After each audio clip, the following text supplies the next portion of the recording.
Hi super achievers, hope you are working seriously on your careers. मैं आज आपको एक सिंपल सा क्वेश्चन पूछता हूँ. Do you have a big dream and going abroad for your making a career? Study करना है, नौकरी करना है अब्रॉड में. This is also one of the big dreams. ये है आपका पास में कि मेरे को बाहर में जाके यूरोप हो गया, यूएसए हो गया, ऑस्ट्रेलिया हो गया, सिंगापुर हो गया, कहीं पर जाके पढ़ाई करना है, करियर बनाना है, नौकरी भी करना है. Do you have that? See, मैं अपना स्टोरी बता रहा हूँ. जब मैं आपका जैसे था, when I was in my 11 and 12, मैं क्या किया था, I was very much interested to go abroad for my higher studies. मैं काफ़ी सारा इंटरेस्ट जो इंस्टीट्यूट है, यूनिवर्सिटी कॉन्टैक्ट किया था.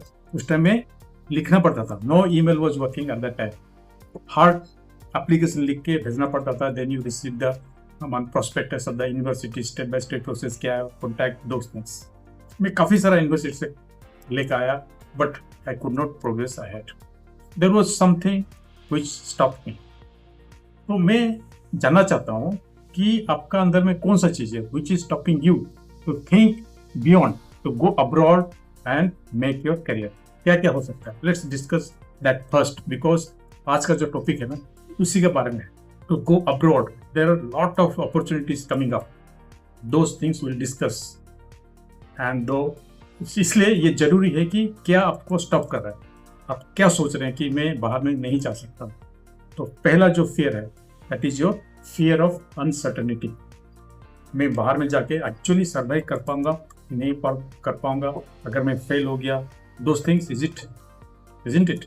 सेकेंड है आपका फैमिली, मतलब अटैचमेंट. जब आप बाहर में जाएंगे तो फैमिली अटैचमेंट तो बिगड़ ही जाएगा, इजंट इट.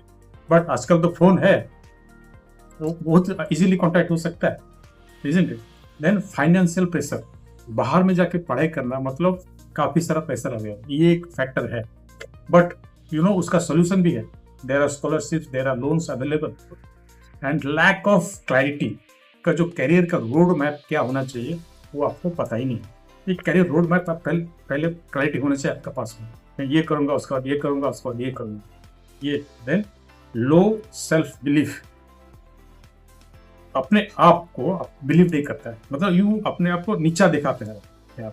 ये बहुत क्रिटिकल, ये भी बहुत क्रिटिकल है. And comfort zone. आराम से अभी पेरेंट्स का साथ में, पेरेंट्स सब कुछ करते हैं, you are in comfort zone. जो हो रहा है अच्छा हो रहा है, कुछ भी कर लेंगे, दैट टाइप ऑफ थॉट. अब सोच रहे हैं बाहर जाने के लिए, लेकिन क्यों जाएंगे आप, यहाँ पर आराम से है. लैक ऑफ एक्सपोजर, मतलब आपका एनवायरमेंट क्या है, who are your friends, to whom you are talking, कहाँ पर आप कोलाबोरेशन कर रहे हैं, नेटवर्किंग कहाँ पर कर रहे हैं, दिस थिंग्स. एंड क्या चीज आप पढ़ाई कर रहे हैं अपार्ट फ्रॉम एकेडमिक्स, क्या देख रहे हैं, क्या सुन रहे हैं, all this things, it is your exposure. And parents risk perception. Parents भी सोचते हैं कि एक ही बेटा है और बेटी है, बाहर में जाके क्या कर ले, यहीं पर इंडिया में है, isn't it? But there are sons, only son or daughter, they are going abroad for their abroad studies and making their career. And emotional gap. इसमें से कौन सा चीज आपको स्टॉप कर रहा है? You can message me. Now let us see आज का जो टॉपिक क्या है. आज का टॉपिक है India to Japan career boom and top careers, salaries and skills that will see. आप जापान में जाके पढ़ाई भी कर सकते हैं एंड जॉब भी कर सकते हैं. लेकिन आज देखेंगे कि जो 15th समिट हुआ था बिटवीन इंडिया एंड जापान 2025 में, वो क्या हुआ था, उसका मेन मतलब क्राइटेरिया और फोकस क्या था. What was the 15th summit main objective? Objective था कि 5 lakh people to people exchange programme and 50,000 Indians, skilled Indians will go Japan for the job. So ये मेन फोकस था, पॉइंट था. That means more jobs for Indians in Japan, first. Second था more study and research collaboration and opportunities, student exchange programme, research exchange programme. Then आपका है university collaboration, scientist exchange programme, ये सब with in that 5 lakh people to people exchange programme. Third है Japanese language education in India. If people from India they are going to Japan, that means they should know Japanese language. So वो भी improve करना चाहते हैं Japanese in India, that is increase Japanese language learning, improve cultural understanding, prepare Indians for the Japan. ये हो गया third point. Fourth is direct industry collaboration, that means industries in Japan they can directly contact the university, institute or other university। ये था main objective of 15 summit. तो आज का जो topic है India to Japan career boom, अगर कौन कौन सा सेक्टर में बूम कर रहा है, आप कैसे जा सकते हैं, सैलरी स्ट्रक्चर, कितना खर्चा रहेगा जापान में, वो सब चीज हम लोग देखेंगे। If you are really interested, stay with me for 8 to 10 minutes. We'll go step by step process। पहले देखते हैं कि why जापान needs Indians। आपको पता है Japan is world's elderly society, that means 1 people in 3 people, 1 in 3 people in Japan is more than 65 years, but in India this 1 people in 14 people in India, they are more than 65 years। अब देखेंगे Japan का population around it is 12 to 13 crore and the percentage है 30% are beyond 65 years, but in India 140 crores and only 7 to 8% of people are 65, more than 65 years age। And you know Japan is one of the developed nation, that means they are developing like anything in any sector you take।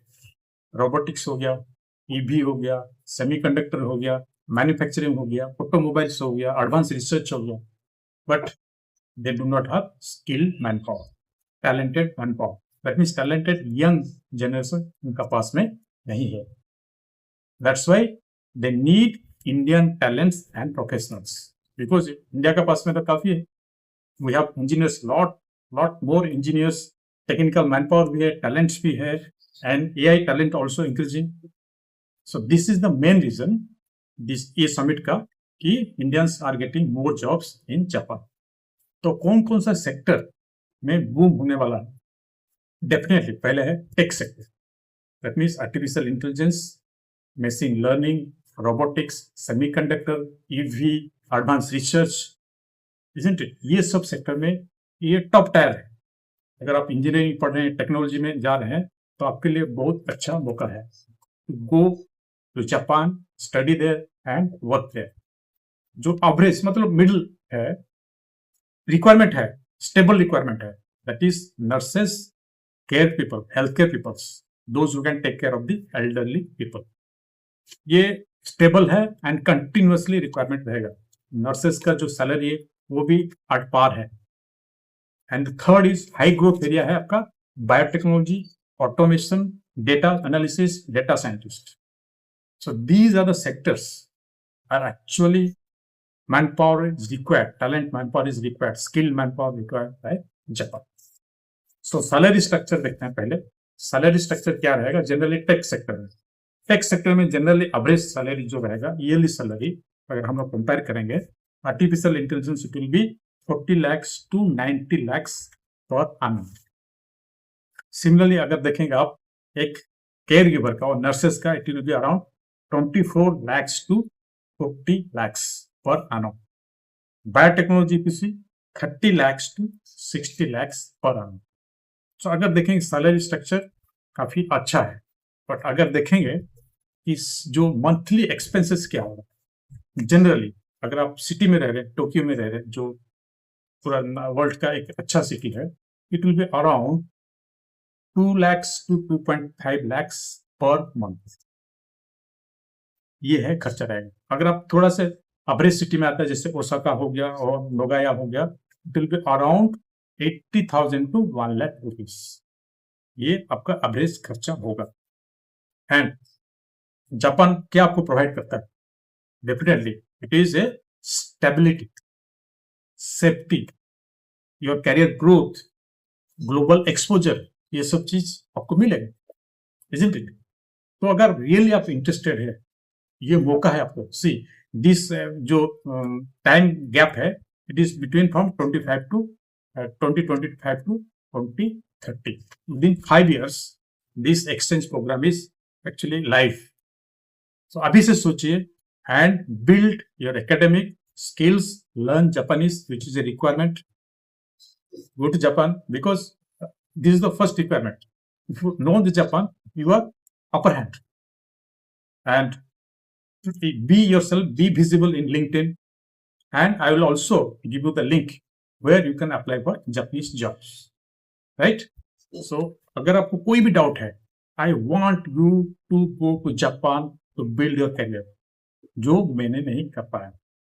So, अगर कोई भी doubt है, कहीं पर भी doubt है, you can ask me. I can help you out. That's all for this video. And if you like this, please share it, subscribe my channel, and hit the bell. All love, all the power.